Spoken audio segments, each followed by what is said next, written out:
Okay, there's my dog. All right. Yeah, I can't believe this when I heard this. Well, I can believe it. That's the problem. I'm in my dirty shirt because I'm waiting to go to work, but I don't know if I'm going to be working today because they forgot to pick me up. Well, they didn't forget. It's just like, yeah, we're going to pick you up at a certain time, and it's like, yeah, they haven't showed up yet. So I figured I'd throw out a couple of videos. According to the CBC, today, 26.9% of people in Greece are unemployed. Okay, that's the official number, but the unofficial number is probably much higher than that because they're probably not counting the underemployed, people who, they're working, but they're working like 6 hours a week. People like myself who are basically underemployed, who work, but it's like there's, I don't work every day, Like, it works for me. It doesn't work for everybody. Some people need, I really don't live outside my means. So for people in Greece, I'm like, how could they not say that's a depression? Okay, that means less than 75% of the population is working even if they're underemployed. It's less than 75%, of the working force.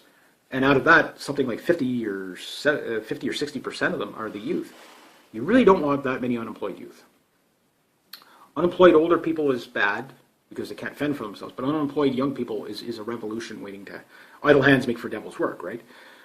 Now, somebody corrected me on one of my videos the other day because I couldn't remember what country it was, but I believe he said it was Croatia that just joined the European Union. Of course, the European Union is looking for new members because all the other countries are just tapped. They need new people to steal wealth from. So for Croatia, because the benefits, unless they're running a balanced budget to begin with, but it's the loss of sovereignty that people are going to get. And it's the same with the North American Union here and NAFTA and stuff. There was so much jobs lost in Canada and manufacturing lost in Canada. I'm not villainizing the Americans or the Mexicans for taking our jobs. It's not the other people over there taking our jobs or whatever. China actually, has benefited more from NAFTA than any of the North American continent. And I don't blame the people for getting their jobs. They don't steal our jobs. It's the government handing our jobs to them. The problem we have here in Canada, and we're starting to see it, is, and this is where globalism, or you call it, some people call it crony capitalism, I call it crony fascism, because it is. What is happening here in Canada is migrant workers can come here with a visa and basically undercut your salary by 15%. They can work for 15% cheaper. Now, they've caught the RBC doing this, and that's austerity. That is austerity. Because what happens is the indigenous population to a country ends up basically completely out of work and on welfare, or completely underemployed in service industry.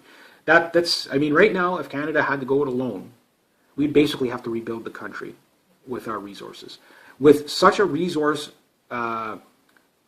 rich country, employment should be virtually non-existent. Unemployment should be virtually non-existent, and it should be really hard to find waiters and store clerks. Everybody should be working some either engineering job, manufacturing job, some sort of creating or opening their own business.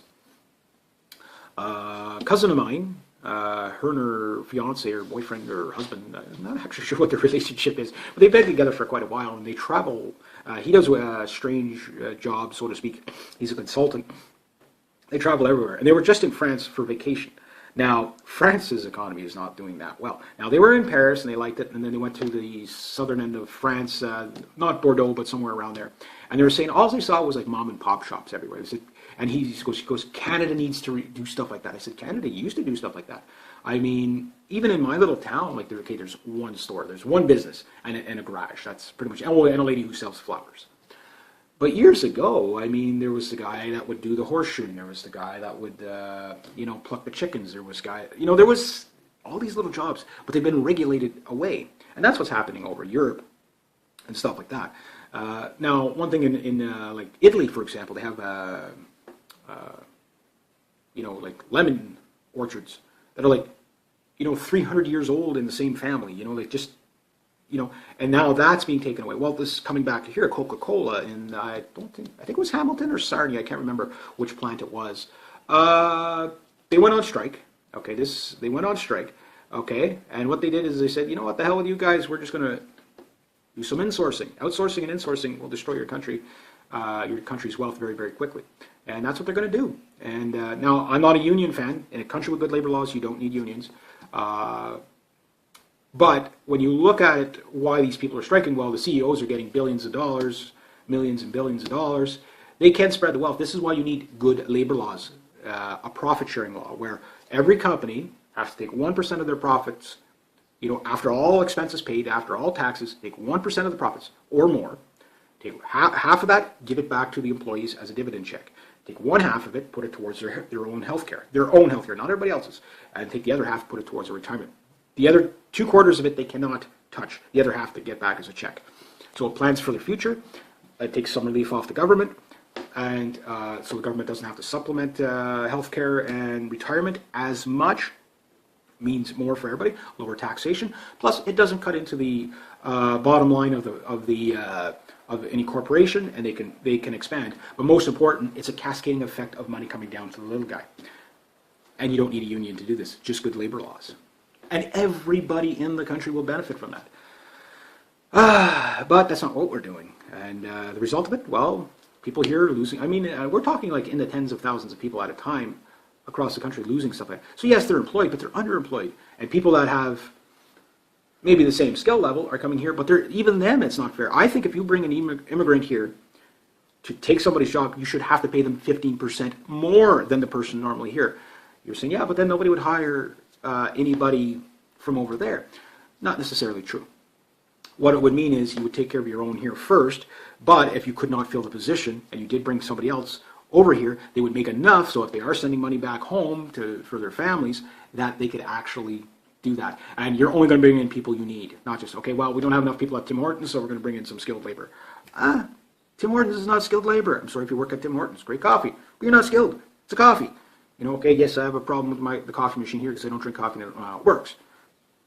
But I'll figure it out. I don't have to go to college to do that. Maybe 3 buttons and a cup. And a little bit of water and coffee. The coffee beans. I'll figure it out. I don't need a union for that. I don't need 8 years of school for that. So, yeah, there we go. Now, getting back to Greece, I mean, they need to go back to that mom and pop shop idea and get out of the Eurozone. The whole European Union is the kind of template for a one world currency. That's how it's going to work. If it's not working on the European Union, doesn't work. It just doesn't work. There's too much unemployment. Does that mean some countries will fail if they get out of the European Union? Well, they already are. The scenario I use all the time. It's the 12-man lifeboat, and you got 30 people in the water. Some are going to drown. I'm sorry, but that's the way it is. If you put all 30 in the boat, they all drown. So you got to let people fail, but most importantly, you got to let banks fail and big corporations. But if they did it the way I'm saying it, and I worked for companies that did profit sharing that were non-unionized, and trust me, it worked out very, very well.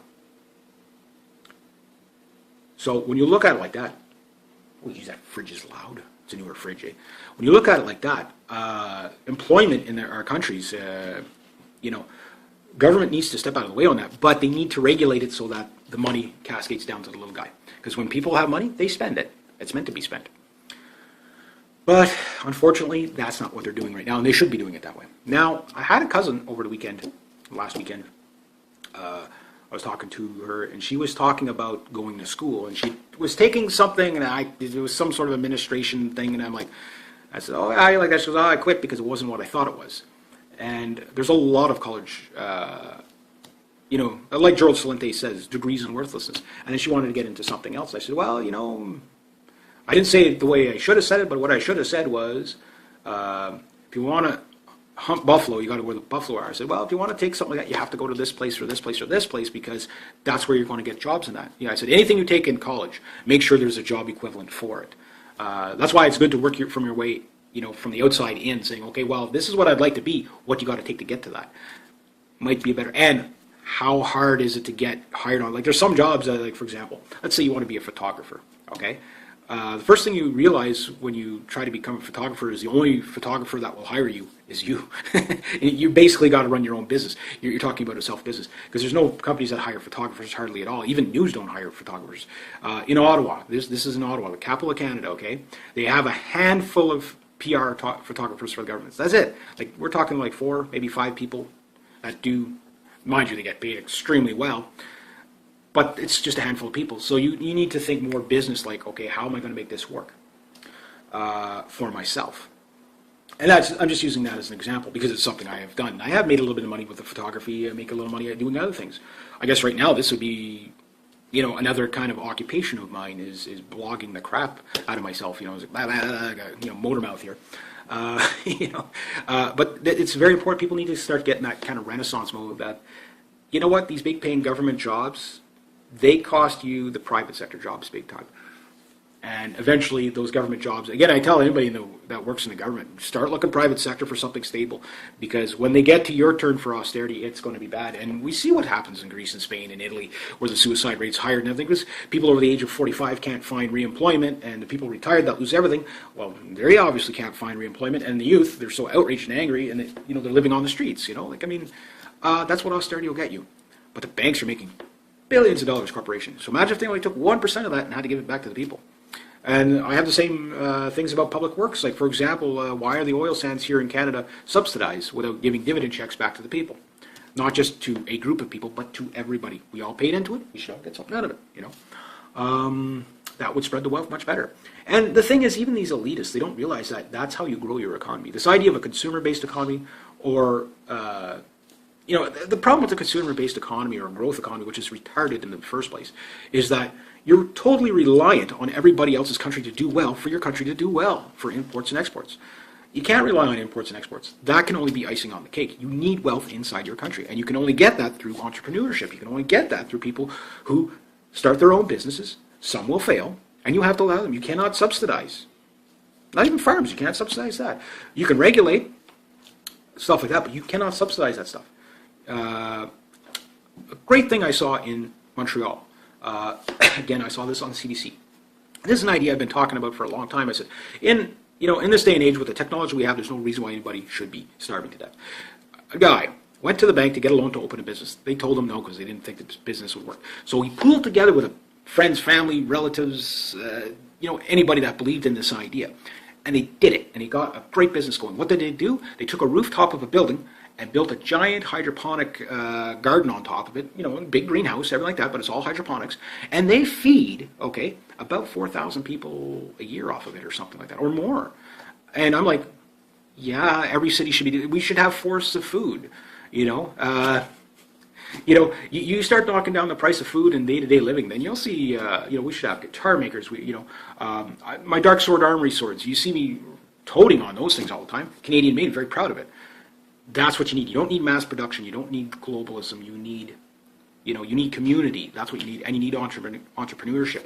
But in order for entrepreneurship to thrive, you need to get the big foot of government off people's heads. So we don't end up like Spain with a 26%, almost 27% unemployment rate. And God knows what the real number is. So anyway, rate, subscribe, share, do all those things. If you got suggestions, if you agree, if you disagree, whatever, comment, do all that good stuff. My dog. Sometimes she disagrees with me. Mate, yeah. It's too hot out there for you, eh? Big flappy nose, eh, slobber chops? Yeah. Is this to your liking? Yeah. No. This dog is not spoiled. Can you see a rib? I can't. I don't even think she has ribs. She's just all kind of like blubbery. She eats like 8 times a day. Yeah. Yeah. Anyway, yeah. Hey, goof. Okay, there's my dog. All right. Yeah, I can't believe this when I heard this. Well, I can believe it. That's the problem. I'm in my dirty shirt because I'm waiting to go to work, but I don't know if I'm going to be working today because they forgot to pick me up. Well, they didn't forget. It's just like, yeah, we're going to pick you up at a certain time. And it's like, yeah, they haven't showed up yet. So I figured I'd throw out a couple of videos. According to the CBC, today, 26.9% of people in Greece are unemployed. Okay, that's the official number, but the unofficial number is probably much higher than that because they're probably not counting the underemployed, people who, they're working, but they're working like 6 hours a week. People like myself who are basically underemployed, who work, but it's like there's, I don't work every day, It works for me. It doesn't work for everybody. Some people need, I really don't live outside my means. So for people in Greece, I'm like, how could they not say that's a depression? Okay, that means less than 75% of the population is working even if they're underemployed. It's less than 75%. of the working force. And out of that, something like 50 or 60% of them are the youth. You really don't want that many unemployed youth. Unemployed older people is bad because they can't fend for themselves, but unemployed young people is a revolution waiting to... Idle hands make for devil's work, right? Now, somebody corrected me on one of my videos the other day because I couldn't remember what country it was, but I believe he said it was Croatia that just joined the European Union. Of course, the European Union is looking for new members because all the other countries are just tapped. They need new people to steal wealth from. So for Croatia, because the benefits, unless they're running a balanced budget to begin with, but it's the loss of sovereignty that people are going to get. And it's the same with the